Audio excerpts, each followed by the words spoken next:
过得来吗？可以。沿着蜿蜒的小径往山林里走，李仁富东寻西看，一股脑专找枯黄的树干。黄锦哈，它这个木耳哈，一定要活在枯的树上。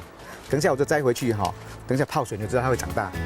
木耳生于朽木之上，按李时珍《本草纲目》的记载，乃湿热余气所生。有没有给条件？你张波长，什么因素让它生长？天息哦，甜食、气候。气候对，这个它的那个营养含量成分有没有是比培育的还要高？因为它生长速度比较慢，可是因为没有经济价值啦。因气候，新屋海滨地区常见的黄锦树，不只有野生黑木耳可摘，也不止防风。客家乡亲很懂得充分利用。他都说要做贵的，就赶快去采那个黄锦叶。我们都是用客家话讲。怎么说？妈妈怎么说？妈妈讲起个好变哈，在钓个好把笋，摘钓个种个泡出来，你来做菜包嘞。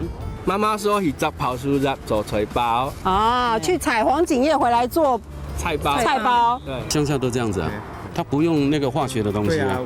就地取材是客家长民智慧，新屋爱乡协会的志工妈妈们沿袭从小看到大的做法，改良版的菜包以自己种的南瓜做成南瓜包，黄锦叶就垫在底下。